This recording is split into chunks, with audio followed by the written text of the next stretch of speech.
Good evening class. आज हम पढ़ते हैं पास्ट परफेक्ट कंटिन्यूअस टेंस। इससे पहले हम पढ़ चुके थे पास्ट के 3 भाग, ये चौथा भाग है आपका। पहले पढ़ा था आपने पास्ट इंडेफिनिट टेंस, जो कि आपको बखूबी बहुत अच्छे तरीके से समझ में आ गया होगा। उसके बाद पढ़ा था आपने पास्ट कंटिन्यूअस टेंस, जिसकी हेल्पिंग वर्ब थी वाज या वर। उसके बाद आपने पढ़ा था पास्ट परफेक्ट टेंस, जिसकी हेल्पिंग वर्ब थी हैड। परफेक्ट टेंस की कुछ समस्याएं ये रहती हैं सरकार बच्चों को कि पास्ट परफेक्ट टेंस में जो होता है मिक्स सेंटेंस होते हैं। मिक्स मतलब कम्प्लेक्स सेंटेंस होते हैं। कम्प्लेक्स सेंटेंस का मतलब होता है कि एक सेंटेंस आपका जो होता है वो पास्ट परफेक्ट टेंस में बनाया जाता है, दूसरा सेंटेंस आपका जो बनाया जाता है वो पास्ट इंडेफिनिट टेंस में बनाया जाता है। इसमें कुछ बच्चों को कन्फ्यूजन नहीं रहनी चाहिए। कन्फ्यूजन इसलिए नहीं रहनी चाहिए क्योंकि जो काम पहले समाप्त होगा उसकी अंग्रेजी हम बनाएंगे पास्ट परफेक्ट में, जो काम बाद में समाप्त होगा उसकी अंग्रेजी हम बनाएंगे पास्ट इंडेफिनिट टेंस में। जैसे आप एग्जांपल के माध्यम से समझ लीजिएगा कि मेरे घर में घुसने से पहले, यानी कि मेरे घर में घुसने से पहले बिजली जा चुकी थी। तो पहले काम क्या समाप्त हुआ? पहले बिजली जा चुकी थी, उसके बाद हमारी एंट्री हुई थी। तो इसमें कुछ नहीं करना, जो काम पहले समाप्त होगा उसकी अंग्रेजी हम पास्ट परफेक्ट में बनाएंगे। यदि हम सहायक क्रिया क्या लगाएंगे? हैड का प्रयोग करेंगे। और जो काम बाद में समाप्त होगा उसको हम पास्ट इंडेफिनिट टेंस में बदल देते हैं, अर्थात मैन वर्ब की सेकंड फॉर्म का प्रयोग करते हैं। तो आइए हम समझते हैं आज past perfect continuous tense. Past perfect continuous की पहचान आपको पता है। जिन हिंदी वाक्यों के अंत में रहा था, रही थी, रहे थे आदि शब्द आते हैं, इन वाक्यों में रहा था, रही थी, रहे थे आदि शब्द आते हैं। उसके बाद एक इम्पोर्टेंट बात है कि नोट में लिखा है इन वाक्यों में कार्य जारी रहने का समय भी दिया जाता है। इन वाक्यों में कार्य के जारी रहने का समय भी दिया जाता है। यदि समय नहीं दिया रहेगा तो ये पहचान हो जाएगी रहा था, रही थी, रहे थे, ये सेंटेंस की पहचान हो जाएगी पास्ट कंटिन्यूअस की। पास्ट कंटिन्यूअस की और पास्ट परफेक्ट कंटिन्यूअस की पहचान में बस इतना सा अंतर होता है। पास्ट परफेक्ट कंटिन्यूअस में क्या होता है कि इसमें समय दिया जाता है और पास्ट कंटिन्यूअस में समय नहीं दिया जाता है। तो आइए हम एग्जाम्पल के माध्यम से इसको समझते हैं, कुछ सेंटेंस के माध्यम से। इसकी जो हेल्पिंग वर्ब लगेगी, सहायक क्रिया लगेगी प्रत्येक टेंस में, ठीक है, प्रत्येक सेंटेंस में, चाहे वो एक वचन करता हो या बहुवचन करता हो, दोनों कर्ताओं के साथ सहायक क्रिया आप हैड बीन का प्रयोग करेंगे। सिंगुलर सब्जेक्ट हो या प्लूरल सब्जेक्ट हो, दोनों के साथ आपको क्या लगानी पड़ेगी? हैड बीन का प्रयोग करना पड़ेगा और मैन वर्ब की फर्स्ट फॉर्म का प्रयोग करेंगे। इसमें आपका समय दिया रहेगा निश्चित और अनिश्चित। यहाँ पे नोट पॉइंट में देखिए मेंशन है, निश्चित समय के लिए आप किसका प्रयोग करेंगे? सिंस का प्रयोग करेंगे। निश्चित समय के लिए किसका प्रयोग करेंगे? सिंस का प्रयोग करेंगे। और अनिश्चित समय के लिए आप किसका प्रयोग करेंगे? फॉर का प्रयोग करेंगे। आप चाहें तो इसका स्क्रीनशॉट ले लीजिए ताकि आपको समझने में आसानी रहेगी। निश्चित समय के लिए आप क्या लगाएंगे? सिंस लगाएंगे। और अनिश्चित समय के लिए आप क्या लगाएंगे? फॉर लगाएंगे। ठीक है। निश्चित समय आपका क्या, जैसे वह 2006 से इस गांव में रह रहा है, वह 2006 से क्या कर रहा है? इस गांव में रह रहा है, तो ये आपका निश्चित समय है।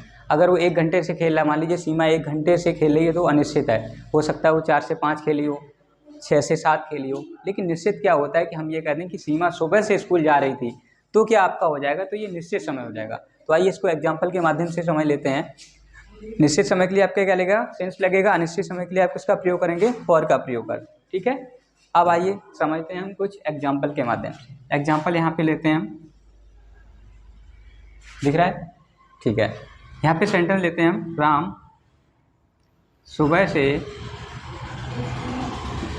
से खेल रहा था। अब देखिए पहचान यहाँ पे रहा था है।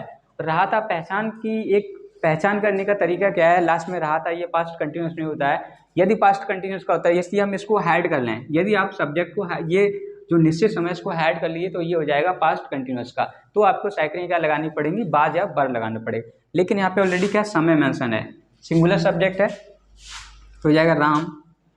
आप साइक्रिया क्या लगाएंगे? चाहे आपका सिंगुलर सब्जेक्ट हो या फिर प्लूरल सब्जेक्ट, तो दोनों कर्ताओं के साथ आप क्या साइक्रिया प्रयोग करेंगे? हैड बीन का प्रयोग करेंगे। ठीक है। आप हैड बीन दोनों कर्ताओं के साथ प्रयोग करेंगे। मैन वर्ब की फर्स्ट फॉर्म में आपको आईएनजी लगानी है, तो मैन वर्ब आपकी प्ले, आईएनजी लगा देंगे। Ram had been playing. अब वो कब से खेल रहा है? ये देखिए निश्चित समय। निश्चित समय के लिए आपको पहले ही बता चुके, आप सिंस का प्रयोग करेंगे। यहाँ पे हो जाएगा सिंस मॉर्निंग। उम्मीद करते हैं ये सेंटेंस आपको बहुत ही आसान भाषा में समझ में आ गया होगा। ठीक है। इसके लिए आपको क्या करना पड़ेगा? पहले निश्चित समय के लिए आप लगाएंगे सेंस, अनिश्चित समय के लिए आप फॉर का प्रयोग करेंगे। किसका प्रयोग करेंगे? निश्चित समय के लिए आप लगाएंगे सेंस, और अनिश्चित समय जब भी आपका अनिश्चित समय आएगा तो आप किसका प्रयोग करेंगे? फॉर का प्रयोग करेंगे। नेक्स्ट एग्जाम्पल के माध्यम से हम समझ लेते हैं। वह 1 घंटे से अपना पाठ याद कर रहा था, वह 1 घंटे से अपना पाठ याद कर रहा था। अब यहाँ पे ये हम हटा दें 1 घंटे, तो आपका हो जाएगा पास्ट कंटिन्यूअस का। ठीक है, इन वाक्यों की निश्चित पहचान जो होती है, इन वाक्यों में कार्य के जारी रहने का समय दिया जाएगा, समय दिया रहेगा तो हो जाएगा पास्ट परफेक्ट कंटिन्यूअस का। यदि समय नहीं है तो आपका हो जाएगा पास्ट कंटिन्यूअस का। ठीक है, पास्ट कंटिन्यूअस का हो जाएगा। आप इसको समझ लीजिए। अब राम सुबह से खेल रहा था, एक वचन या बहुवचन हो, दोनों कर्ताओं के साथ आप साइक्रिया क्या लगाएंगे, हैड बीन का प्रयोग करेंगे। मैन वर्ब की प्रथम अवस्था में आप आईएनजी का प्रयोग करेंगे। निश्चित और अनिश्चित के लिए, निश्चित समय के लिए आप लगाएंगे सिंस, अनिश्चित समय के लिए आप उसका प्रयोग करेंगे फॉर का प्रयोग करेंगे। तो यहाँ पे सेंटेंस है आपका एक वचन। यहाँ पे पहले ही आपको बताते चलिए कि चाहे एक वचन हो या बहुवचन हो, दोनों कर्ताओं के साथ आप क्या लगाएंगे, हैड बीन का प्रयोग करेंगे। यहाँ पे वह 1 घंटे से अपना पाठ याद कर रहा था। यहाँ पे देखिए ही एक वचन है या बहुवचन हो कोई नहीं, आपको क्या लगानी है, हैड बीन का प्रयोग करना है। मैन वर्ब का आपकी लर्न, आईएनजी लगा देंगे। अब देखेंगे ही के साथ अपने की अंग्रेजी क्या होती है, हिज। अब हो जाएगा लेसन, हिज लेसन। तो Ram he had been learning his lesson, वह अपना पाठ याद कर रहा था। कब से याद कर रहा है, 1 घंटे से। 1 घंटे आपका अनिश्चित समय है। अनिश्चित समय के लिए क्या लगाएंगे आप, फॉर एन आवर। उम्मीद करते हैं ये दोनों सेंटेंस आपको समझ में आ गए होंगे। निश्चित समय के लिए आप लगाएंगे सिंस का प्रयोग, जैसे कि यहाँ पे सुबह निश्चित समय था, यहाँ पे 1 घंटे अनिश्चित समय, तो यहाँ पे आपने क्या किया, फॉर का प्रयोग किया। ये बात आपको याद रखनी पड़ेगी। यदि वाक्य में कार्य के जारी रहने का अगर समय दिया जाएगा तो आपका हो जाएगा पास्ट परफेक्ट कंटिन्यूअस का। यदि समय नहीं दिया गया तो पहचान सिंपल सी आपको रहा था रही थी, ये पहचान पास्ट कंटिन्यूअस की भी होती है। उम्मीद करते ये आपको समझ में आ गए होंगे। चलिए हम इसका नेगेटिव समझ लेते हैं।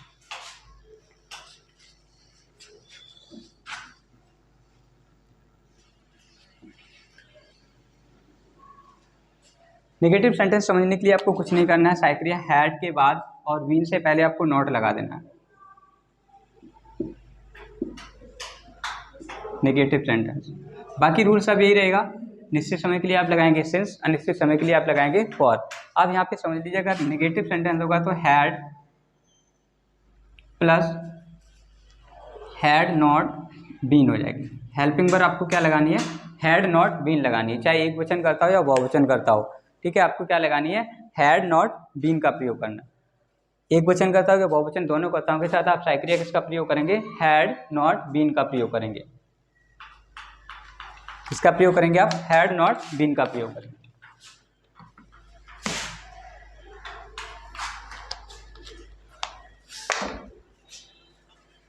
यदि नेगेटिव सेंटेंस होगा तो साइक्रिया किसका, हैड नॉट बीन का प्रयोग करेंगे। आपको कर्ता से मतलब नहीं है, कर्ता आपका सिंगुलर हो या प्लूरल हो, दोनों कर्ताओं के साथ आप हैड नॉट बीन का प्रयोग करेंगे। जैसे सेंटेंस लिखते हैं, चपरासी सुबह से घंटी नहीं बजा रहा था। अब देखिए यहाँ पे नहीं लगा है, मतलब नेगेटिव सेंटेंस हो गया। पहचान आपको पता है, रहा था। ठीक है, यहाँ पे देखिए समय भी दिया गया है सुबह से। सुबह से आपका निश्चित समय है, निश्चित समय के लिए क्या आप लगाएंगे, आप सिंस का प्रयोग करेंगे, और अनिश्चित समय आता तो आप फॉर का प्रयोग करेंगे। तो यहाँ पे समझ लीजिएगा कि आपका सब्जेक्ट है द पियोन, हमें कर्ता से मतलब नहीं है, चाहे वो सिंगुलर हो या प्लूरल हो। The peon had not been, ये आपने साइक्रिया लगा दी, had not been. Main verb आपकी रिंग है, आईएनजी लगा देंगे। ऑब्जेक्ट आपका रिंगिंग द बेल, कब से बजा रहा है वो, सुबह से बजा रहा है, यानी कि निश्चित समय। तो यहाँ पे क्या किसका प्रयोग करेंगे आप, सिंस का प्रयोग करेंगे, सिंस मॉर्निंग।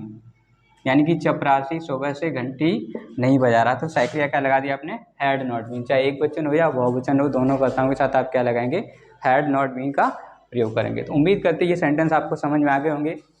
आगे आप समझते हैं interrogative first type. Interrogative first type के वे सेंटेंस होते हैं जो क्या शब्द से प्रारंभ होते हैं। जब क्या शब्द से प्रारंभ होंगे तो उसकी अंग्रेजी आप व्हाट नहीं लगाएंगे, बल्कि कर्ता के अनुसार साइक्रिया किसका प्रयोग करेंगे, हैड का प्रयोग करेंगे। उसके बाद कर्ता, कर्ता के बाद आप क्या लगाएंगे, बीन लगाएंगे। तो आइए इसको समझ लेते हैं।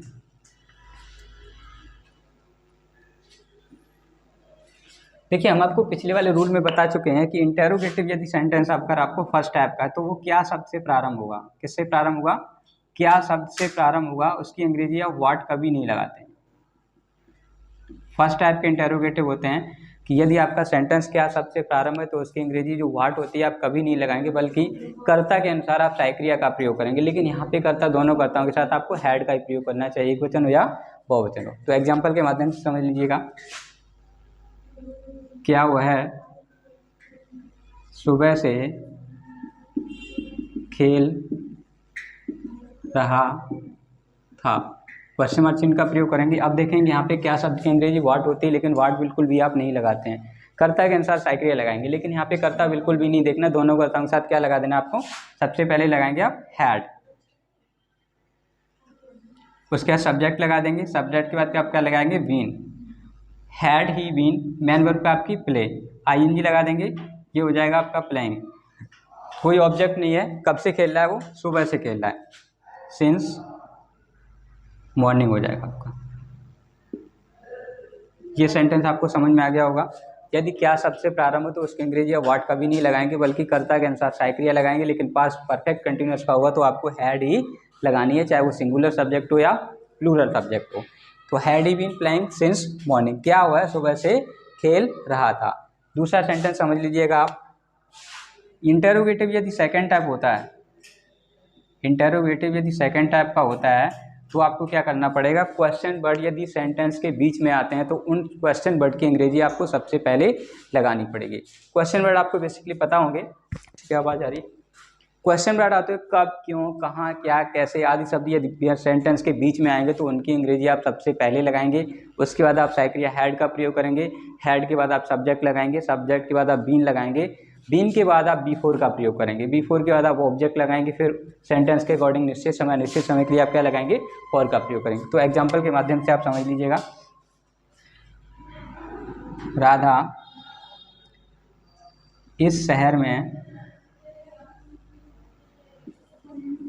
2004 से क्यों रह रही थी। अब यहाँ पे समझ लीजिए, क्वेश्चन वर्ड ये आपको बीच में दिख रहा है। जब क्वेश्चन वर्ड बीच में होगा तो शब्द की अंग्रेजी को हम सबसे पहले लगाएंगे, ठीक है। यदि क्या शब्द भी अगर बीच में आता है तो उसकी अंग्रेजी वाट सबसे पहले लगाएंगे, लेकिन यदि क्या शब्द से प्रारंभ होगा तो वाट कदापि आप नहीं लगाएंगे, सेंटेंस आपका गलत हो जाएगा। तो इसको समझते हैं। ये क्वेश्चन वर्ड बीच में तो इसकी अंग्रेजी आप क्या करेंगे, सबसे पहले लगाएंगे। अब करता एक वचन है, बहुवचन से मतलब नहीं है, आपको क्या लगा देना, हैड लगा देना।